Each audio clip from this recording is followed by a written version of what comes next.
Thank you. Like to join me in the Pledge of Allegiance. I pledge allegiance to the flag of the United States of America and to the republic for which it stands, one nation, under God, indivisible, with liberty and justice for all.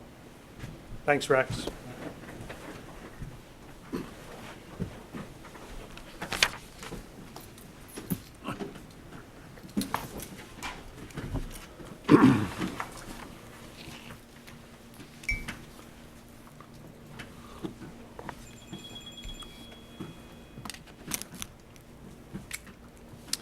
Commissioners, we have the agenda, June 21st in front of us, including the consent agenda. If there's anything there that you'd like to discuss further, we can table that for a later date. Otherwise, I'll take a motion to approve the consent agenda as shown. So moved. Second. Mr. Humphrey? Aye. Mr. Painter? Yes. Mr. Ubel? Yes. Turning over to page 5, we have the non-consent agenda. First item 12, resolution 104-17 to pay our bills in the amount of $1,092,236.91. Can we get a motion to pay our bills? So moved. Second. Mr. Painter? Yes. Mr. Humphrey? Aye. Mr. Ubel? Yes. Item 13. Good morning, Connie. Good morning. Connie Terry, the Department of Job and Family Services.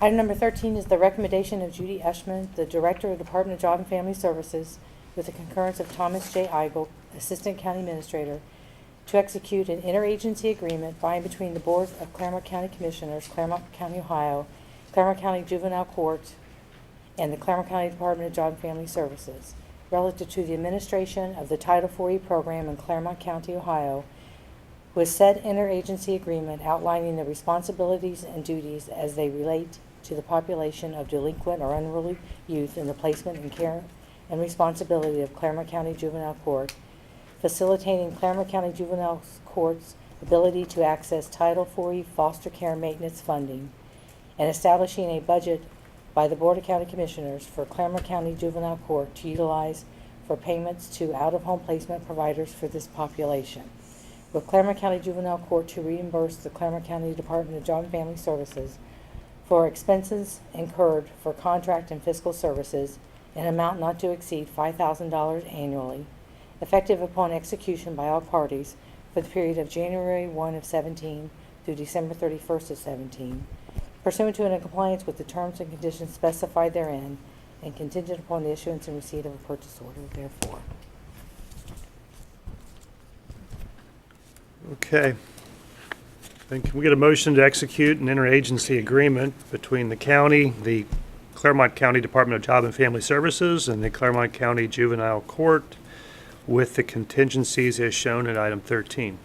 So moved. Second. Mr. Humphrey? Aye. Mr. Painter? Yes. Mr. Ubel? Yes. Item 14?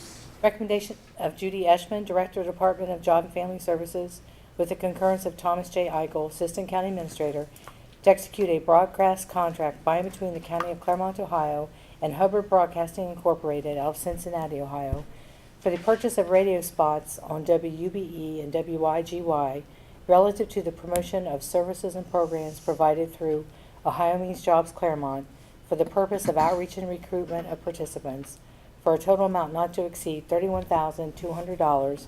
It's effective for the period of August the 7th of 17 through April 22nd of 18, pursuant to and compliance with the terms and conditions specified therein, and contingent upon the issuance and receipt of a purchase order.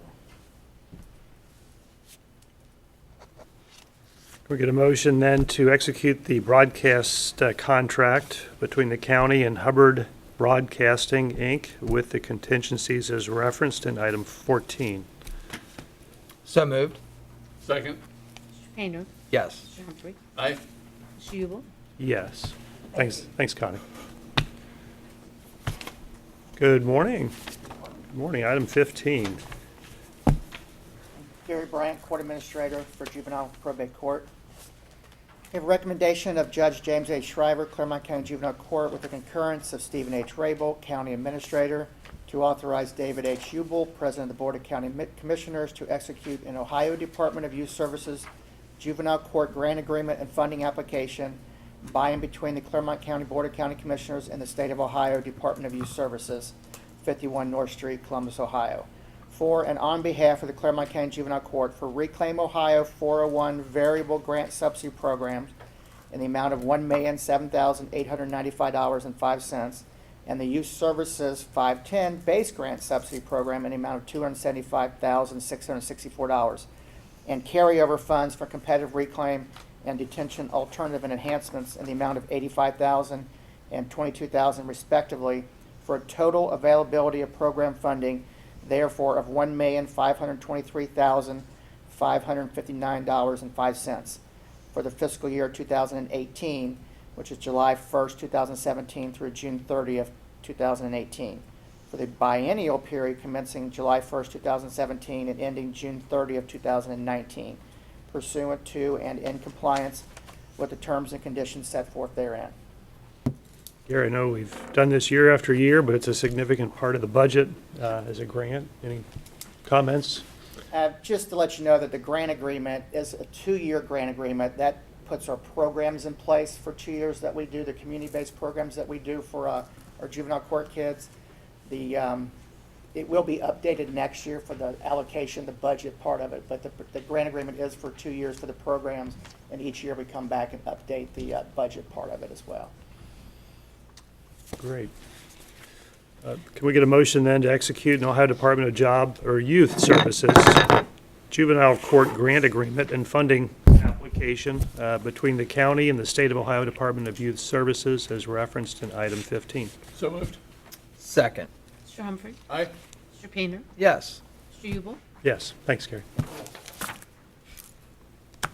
Suki Sheets. Good morning. Suki Sheets with the Office Management and Budget. We've got one supplemental appropriation this year. It is in the general fund, the Prosecutor's Municipal Criminal Division, a retirement payout appropriation of $3,810. Okay. Can we get a motion for the supplemental appropriations as referenced in item 16? So moved. Second. Mr. Painter? Yes. Mr. Humphrey? Aye. Mr. Ubel? Yes. Any add-ons? Sure. No add-ons. Do we want to prepare the minutes, or do we want to do the budget? No, we need to do the budget first. Okay, we'll do the budget so that it can be included here. So, back to you, Suki. Today is the date scheduled for the public hearing for the 2018 tax budget. The tax budget is a document required by Ohio Revised Code. Let me get my little keyboard up here. The public hearing notice was published back in June, June 8th. It was the document, the draft tax budget document was available for public inspection starting June 16th, which was last Friday. That's also required by code that it has to be out there at least 10 days prior to adoption. We have not received in our office any questions about the tax document. We typically do not. It's been many, many years since anyone's even asked about the tax budget. The tax budget itself is required to be adopted by July 15th of each year. We typically shoot for the end of June, so we're not rolling it into the holidays that run into July. The details that are in the tax budget that are required by code are 2 years of actual history, which would, in this case, would be our 2015 and 2016 actual expenses. The current year estimate, so this is the first time people re-look at where they are this year, what they think they're going to bring in and what they think they're going to spend. And the tax budget is all on a cash-based flow. This will also be in the tax budget the first look at what we think the 2018 revenues and their 2018 requests for expenditures will be.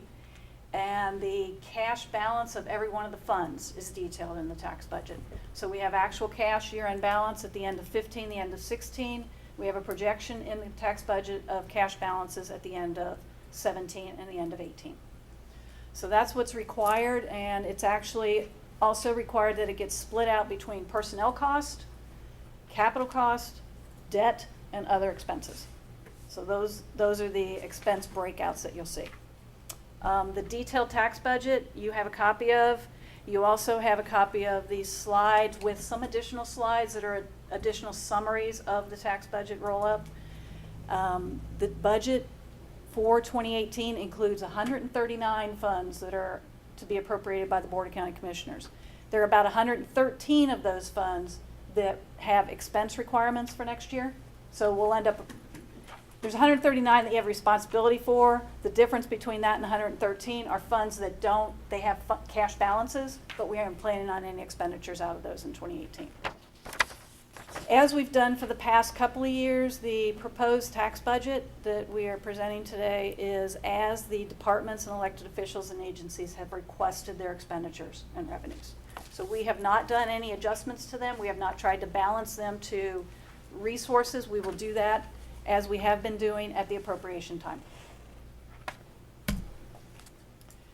Because it's a tax budget, we look at the tax rates and the revenues that it's bringing in compared to what the need is for those funds. So what I'll do in this presentation is talk about the different tax rates, where those monies go, how much taxes it brings in from our citizens, and these taxes are the taxes that show up on their property tax bills. So first of all, we've got our inside millage, 3.2 mills, brings in $14.3 million. We split it between general fund, taking 2.1 of those mills for $9.4 million. County Capital Improvement Fund gets 1 mill, and that provides it $4.5 million. And the Park District gets 1/10 of a mill, that provides it $400,000.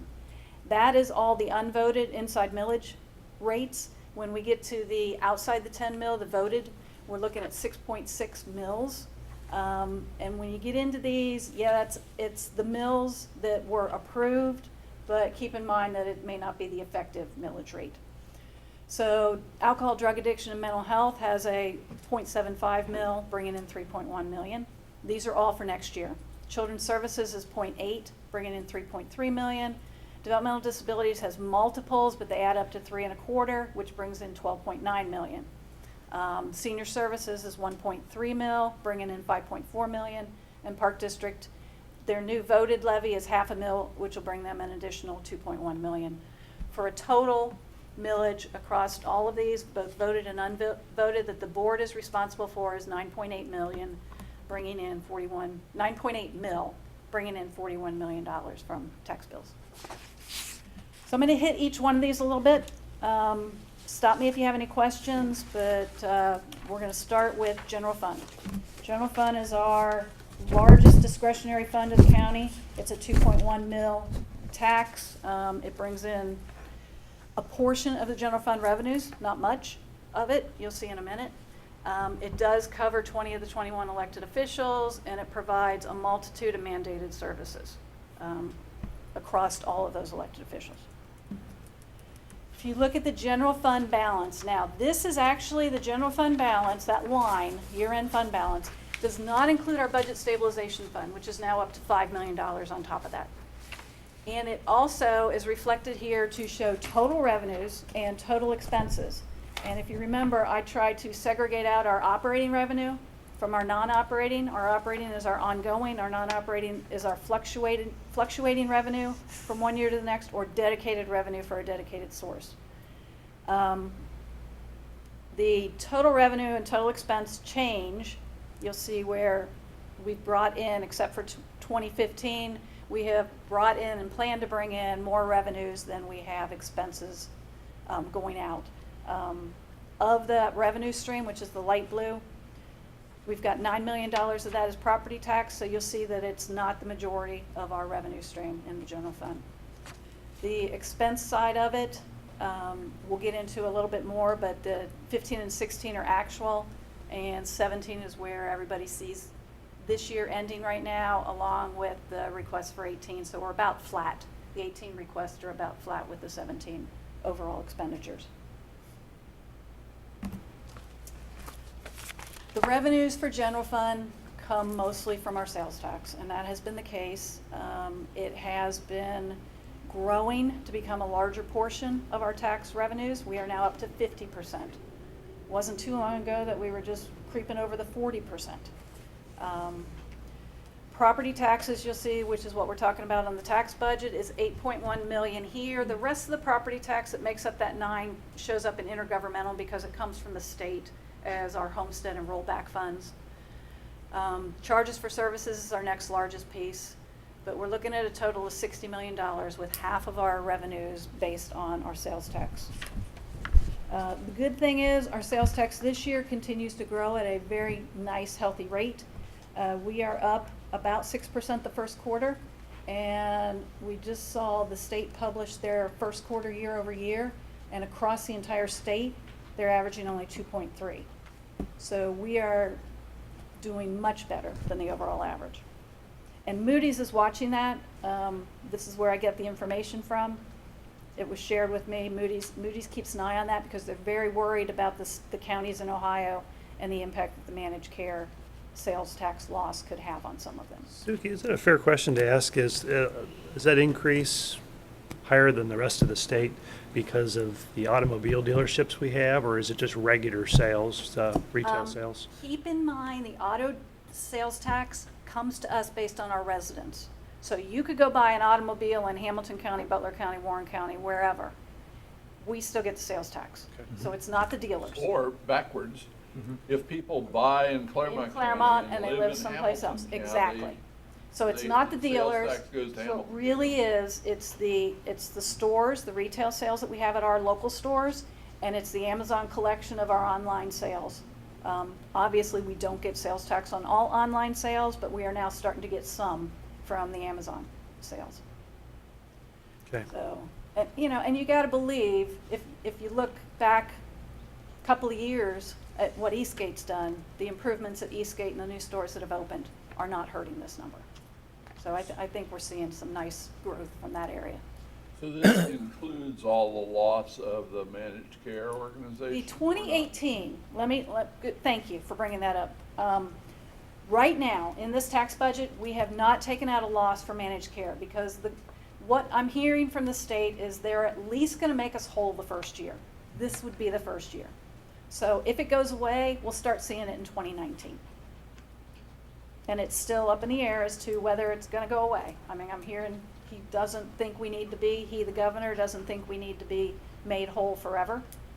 But I know we keep telling, and CCAO's pushing, that it needs to be offset. I just heard last night that CCAO's effort to get it for a long term was unsuccessful. That the amendment they had was not included in the omnibus Senate bill. So, Right. So likely, I think you We're gonna told lose me it in 1.8 million a year will come off of the 18 then, because they're only going to do it for about 18 months, I think. We'll see it come in We'll see. So 18 will come in. So it'll be 19 when we'll see the drop. Okay. Go back What again. will- Go at ahead. 19, what will 1.8 million do to us? Will it Why put not? us in a negative situation?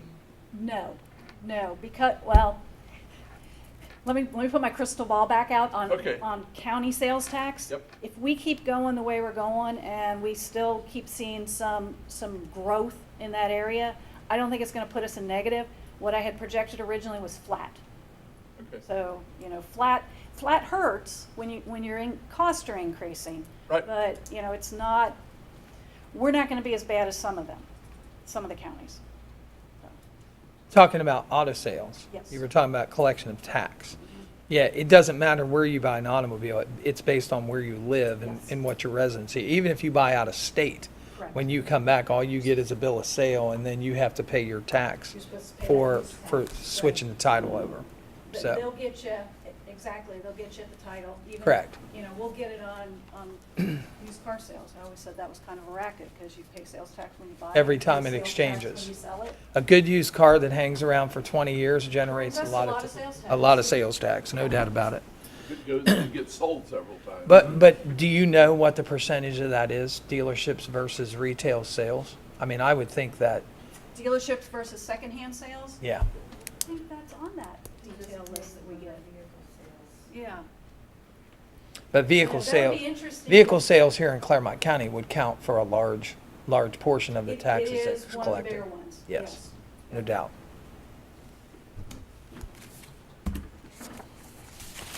Getting back to the property tax portion of our revenues, this is kind of sad.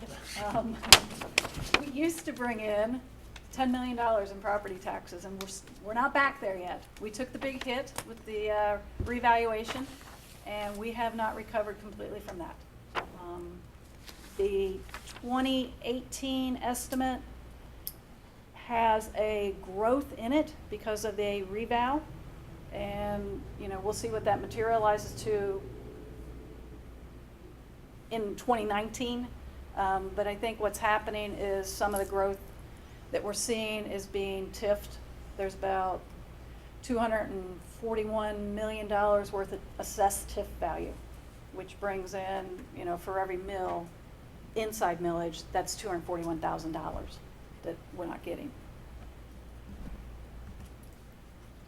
When we looked at, Mary reviewed all of the requests and gave me a summary of some of the larger requests for additional funds. So these are the ones we need to keep our eyes on going into 2018.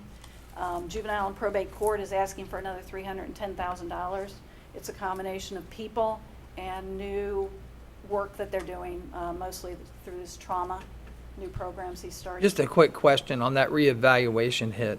What is the reevaluation schedule on? Every 6 years for a full-blown Okay. reval, every 3 years for a book paper Thank you. revaluation. And I will not have the terms right, I'm sure. That's all right.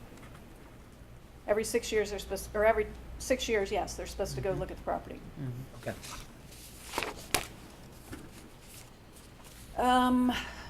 Okay, so in addition, in here, the juvenile court also has some outside funds, and they've used those to cover some people. And what he's looking at is those funds may not be able to cover that, so he's pushing those people back to general fund. So that's part of that $310,000 too.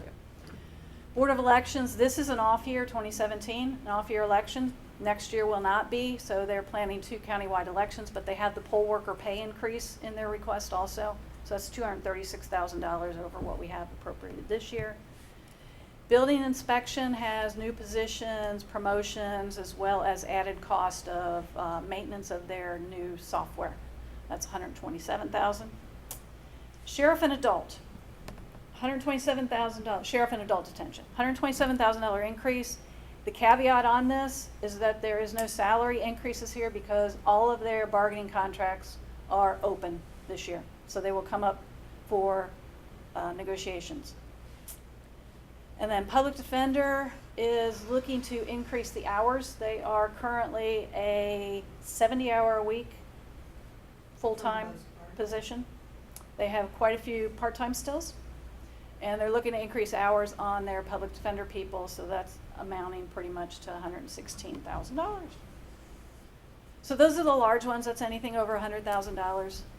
We'll watch and see how this goes as we get through the year and as we start to try and balance our The appropriations. public defender, we're splitting with the state, and this is our portion, and the state continues to decrease their portion. Right. So even if we increased $116,000 in cost, we would get some of that back from the state.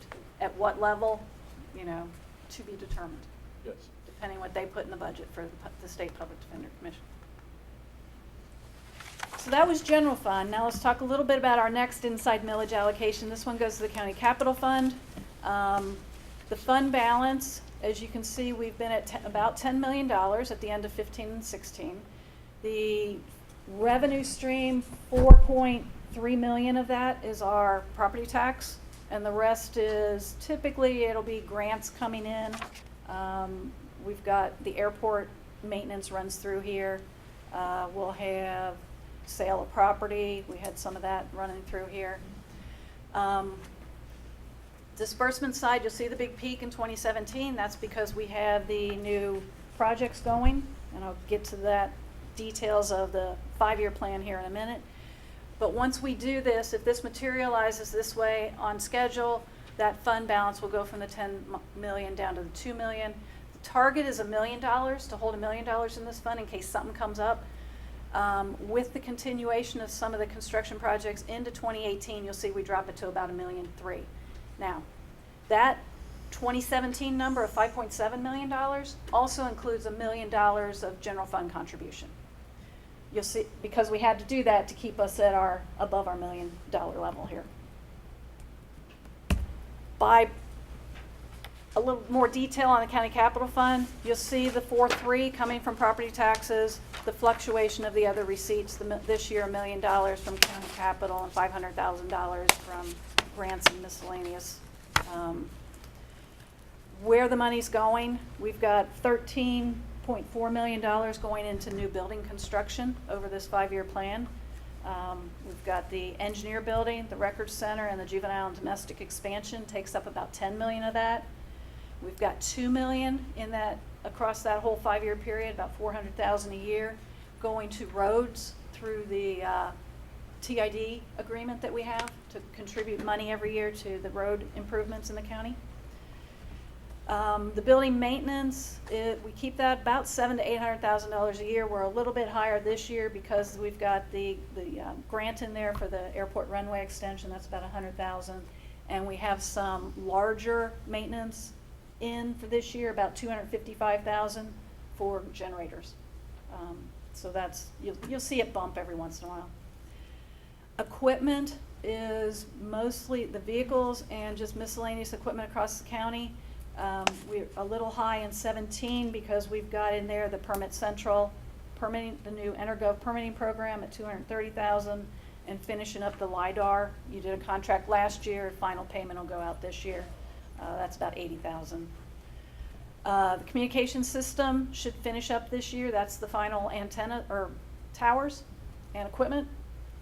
Other expenses is usually minor. It's mostly the settlement fees. This year, it's got the balance of the TTD capital in case they need that to make any upgrades to the telephone system.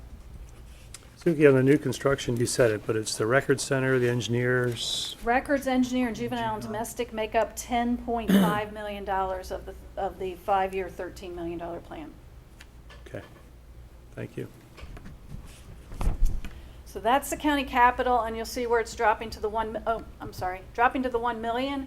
But the way this plan's laid out is we're rebuilding that fund balance, so when we have to do the next major improvement, whether it be to the 800 megahertz or another building construction, we're building up a fund balance to be able to do that, hopefully without issuing debt and the expenses related to that.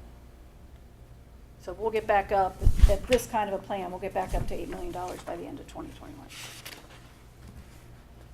All right, so now let's talk about the agencies and the other taxing entities. We've got the Park District. They have been taking 1/10 of a mil. The board's allocated that to them out of our inside millage, and with last year's election, they now have a $0.5 mil voted. So you're going to see their revenue stream jump. It brings in, their $0.5 mil is going to bring them about $2.1 million into their revenues. 2017 looks really high because they've got another $1.9 million in a grant that they received in order to expend that money for a purchase of property. That's the Grailville, if you've heard about what they're planning on doing with that. So most of their money, they're building their fund balance up to about $900,000, which is a healthy reserve for them. And they, in their 2018 budget, they plan to maintain that level.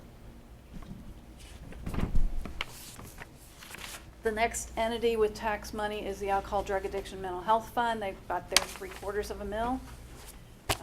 Their fund balance, this is typical for them. They will typically show it going down. The thing to look at is their property tax levy brings in about $2 million of this $6 to $7 million in revenue. The rest is coming from state and federal funds. And the majority of their $7 million in expenses is outside services. So they're in an ideal situation to adjust for changes in revenues because they would just adjust their service levels in their contracts that they have. But they have the money coming in and now actually going right back out at a higher level. This is showing them getting down to a fund balance that's a little snug, but they haven't been there. You see where they historically have been at $3 million. So they may not end up down at that kind of a level.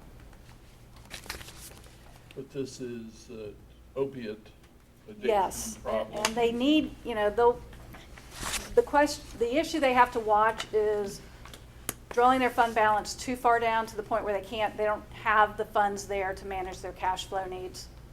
They just they need to maintain a reserve that's livable.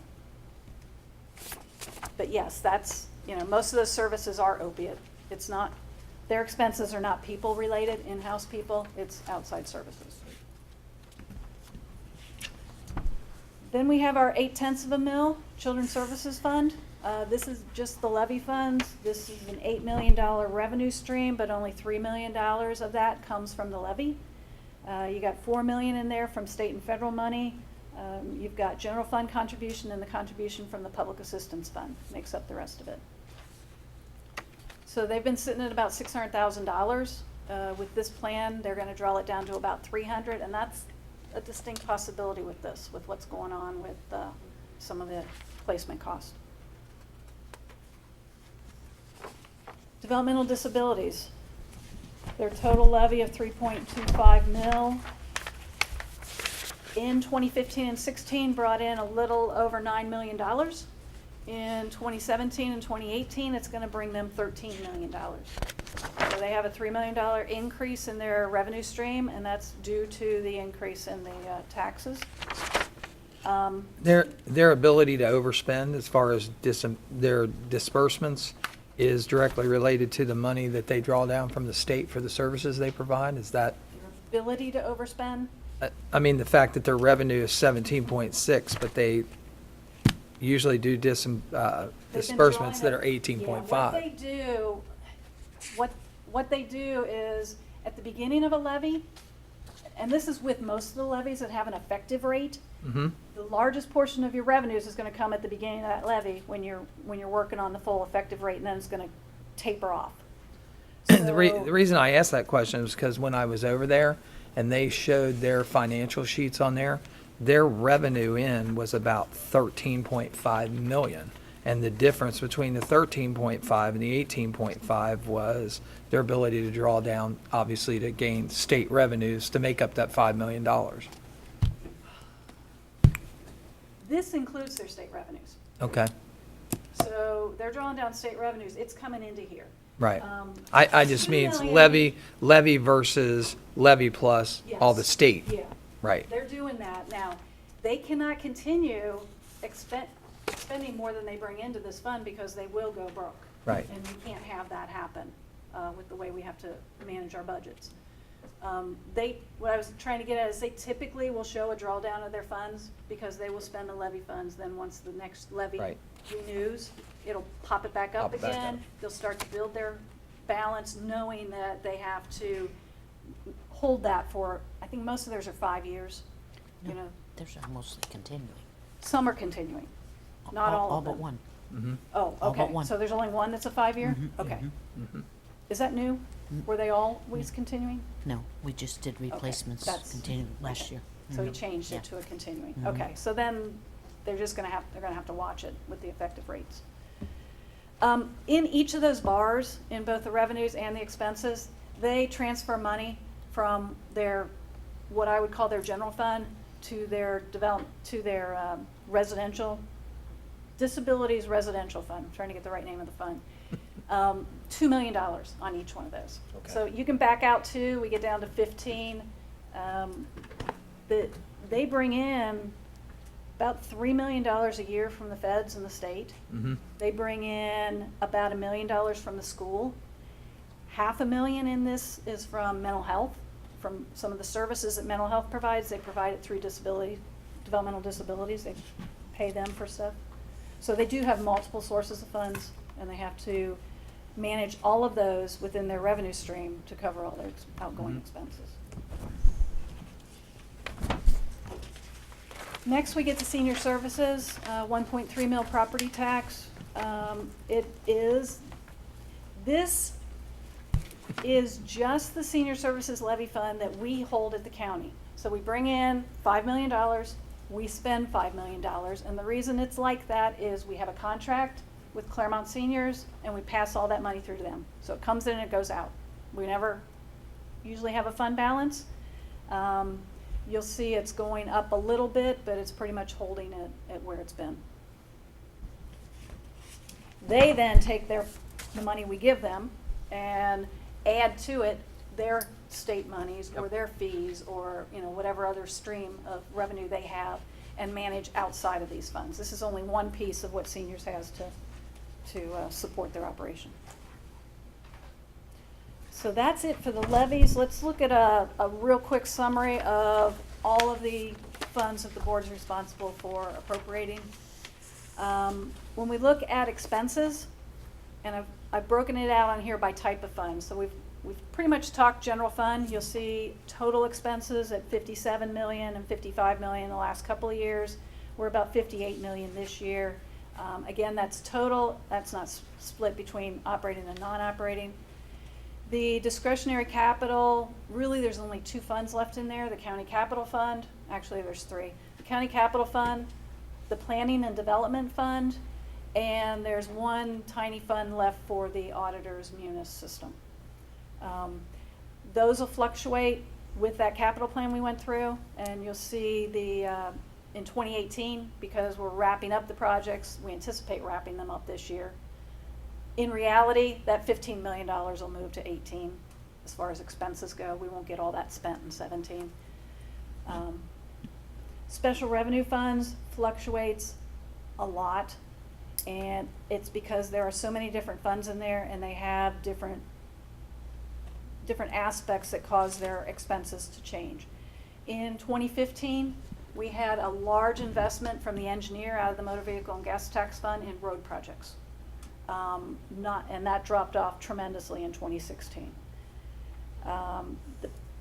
From 2017 estimate, or from 2016 estimates, 2017 and 18 estimates, we've got growth in some of these special revenue funds. The public assistance fund has about a $2 million growth in it for each of those years. The REA fund, real estate appraisal, is up about almost $1 million, 900,000. Certificate of title fund, the clerk and the certificate of title related to that portion of our office, the expense requests are up about $1 million.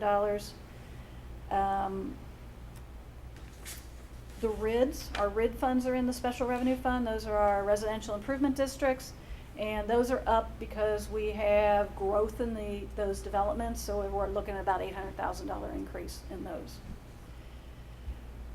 Enterprise funds vary, usually because there's capital involved. The water and sewer 5-year plan is where you'll see the capital fluctuate.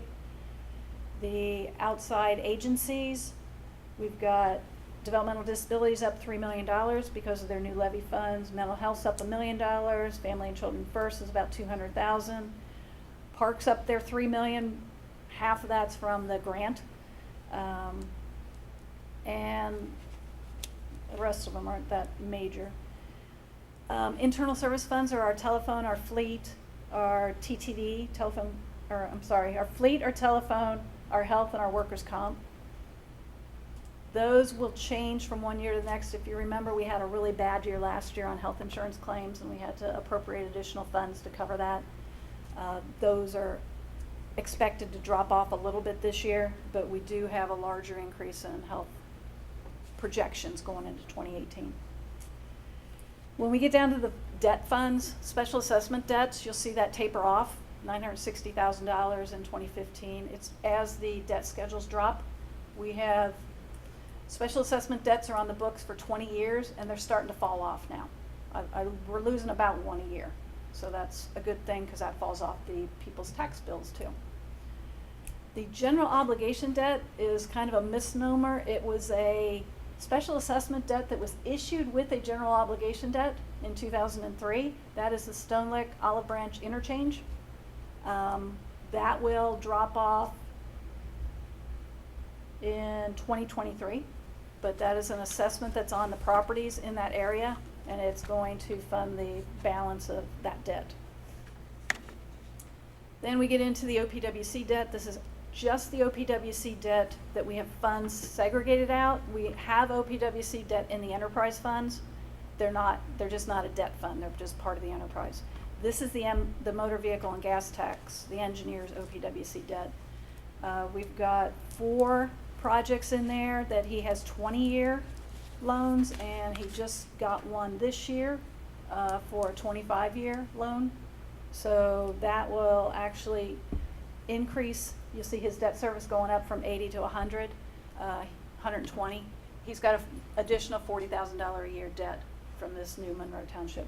And these are very low interest rates. if I Most of remember. them are 0. Mm-hmm. Actually, all of the OPWC, I believe, are 0. Zero is good. 0 is very good. I think it used to be for years, water and sewer was the only one that would take the 0 interest loans. OPWC would always have loan money left, and they want to give that out before they give out their grant money, and we would jump on it. We have quite a few OPWC water and sewer loans. We'll borrow their money for nothing. So bottom line across all of them, we spent $212,000 in 15. We spent $216,000 in 16. Forecast $249 this year, and dropping a little bit to $236 next year. So it's fluctuating some, not dramatically when you think about some of this being capital, you know, with $10 million in capital in those 2 years. When I said what tax budget had to have, it had to be on a cash base, and we're looking at cash. First of all, there are no funds in the tax budget that show a deficit. So by the end of 18, not one of them has a negative balance, which is good. There are some with 0, and that's okay. You know, it depends what kind of fund it is. But if you look at where we expect 2017 to end up cash-wise, what we're looking at for the 2018 revenues, the 2018 expenses, and where we are looking for 2018 to finish up, you'll see we're going to draw all of the funds down about $5 million based on this. You've got $1.3 million just in the capital funds, which is what we talked about wrapping up the projects. Special revenue funds, you've got a $2.7 million draw there. REA is drawing it down about $800,000. Juvenile courts, Title IV-E's coming down about $300,000.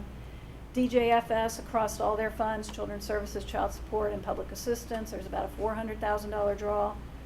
Who else? Title fund. The certificate of title fund's drawn down about $700,000. Community court computerization has it planned to draw down $254,000, and the engineer's got $327,000. The thing with the engineer, I say every year, he does not finalize all his capital into his fund until later in the year. So, you know, he may end up not drawing that to $300,000, or it may go to a higher draw. It's really going to depend on what his capital plan ends up being. Outside agencies are drawing from $8.2 million down to $6.5 million, and a lot of those are because of the levy funds that we talked about. DD, developmental disabilities, $476,000 draw, mental health, $1 million draw. Internal service funds, we've got a draw on those, mostly due to the health insurance fund in 2018.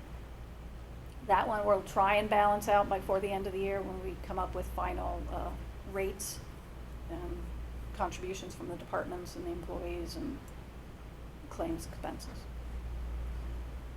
So 231 million revenues, $236 million expenses, and a $4 million draw on the fund balances. Any questions? You do have many other summary slides that were presented to you last week. If you like to see things in a different way, I've got all kinds of pie charts in there and summaries by type of expense, personnel and other. Some more trends are in there, but just to hit the ones that are related to the taxes, I tried to cover them here. We are in a public hearing. Are there any other questions? Any? Okay. Consider the public hearing closed. We can, Okay. it's the president's discretion. We'll consider the public hearing closed, and we'll take a recess as the minutes are prepared.